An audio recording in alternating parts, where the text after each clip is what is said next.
Catus Maximus here, this time just with a little review of Milwaukee's heavy-duty screwdrivers. I actually found a few of these at a Habitat for Humanity, and so I decided to pick them up, and actually the reason is I have tons of screwdrivers. I was noticing the tips on these really aren't that bad at all, so I'm going to use these for a while, and for whatever reason decided to donate them. Habitat for Humanity, I've noticed that quite a few of the tools that they put out are tools that they've used to build houses, and they just simply determine that they're old or whatever and put them out on the shelf, or they get a big donation of new tools and so they just move on with their old tools. It's kind of the neat thing about Habitat for Humanity, although I haven't been super lucky there when it comes to tools. Maybe once every couple of months I find something cool, like these Milwaukee screwdrivers. I've done a video about their demolition grade screwdrivers, which I do like. They just have thicker shanks. They're through steel all the way with striking caps on the back. So these are their more standard grade screwdrivers. Once again, it's just 3 of them, but it's the medium length and longer length Phillips. I do like how the Phillips do have a hex on them, so you can use an adjustable wrench, pliers, vice grips, etc. to grab onto the shanks of these screwdrivers to get some extra torque. You also have these through holes, which allows you to hang them up on the pegboard if you still do that. But another nice option is you can take one screwdriver, put it through the handle of another, and now you can get extra torque. It's one of the reasons I do like screwdrivers that still have holes through the handles. It's just a real simple way of just using another driver and getting super duper extra torque on them. Other things I do like about them, these are actually double molded markings. This is not silk screening. This will never wear away, so it's pretty easy to see when you're grabbing a Phillips or a flathead.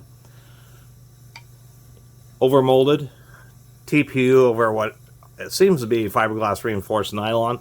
The Milwaukee logo is silk screen. That will wear off. But I do like the trilobular design, where it's essentially 3 sides, flats, and then just a raised portion. I just like that because it seems to be a real natural way to grip a screwdriver in the hand. And the protruding lobes will give you just a bit extra. People don't like the word purchase, but it gives you just a more solid grip. So even if you have slightly greasy or dirty hands, it just allows you to exert a lot more twisting force on the screwdriver. And then they do have some, little, I guess, ribs down here at the bottom. So once a screw is loose, you can twist it out. So overall, not too bad. I guess the thing that I was not that fond of, and it's kind of a personal preference, but these do not appear to be what is known as GIS tips. These tips are not very well worn, or not very worn, I should say. And they are pretty good, but they're just a little bit, what I would say, sharp. If we compare to what I would consider to be closer to what is known as the JIS, or Japanese Industrial Standard, the Japanese Industrial Standard just has a little bit more thickness down here at the bottom of the screwdriver. That's just, in my case, or in my experience, seems to cam out a lot less. I take apart a lot of electronics and that type of stuff, and many times when you have these screwdriver tips that have just slightly thinner ribs, it seems that they want to slip a little bit more, although it does make it easy for them to insert them into things like screws that are dirty, painted, may already be slightly damaged, where what I would call the GIS tips, sometimes these don't always sit all the way in the screw due to the slightly thicker fluting on them. But I still generally like a GIS tip design as opposed to the sharper tip design.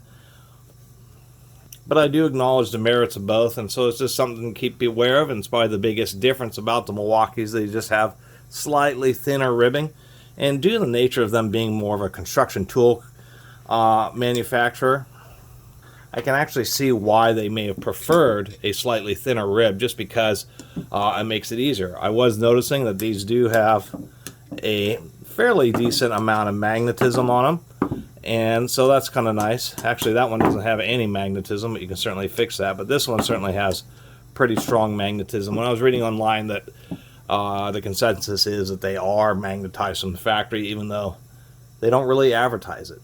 So anyway, as far as just, any old screwdrivers, you can go to the orange box and pick these up, and I don't think you'd be too disappointed with these Milwaukee drivers. I was just noticing they do stamp the Milwaukee name on the other side as well, silk screening it.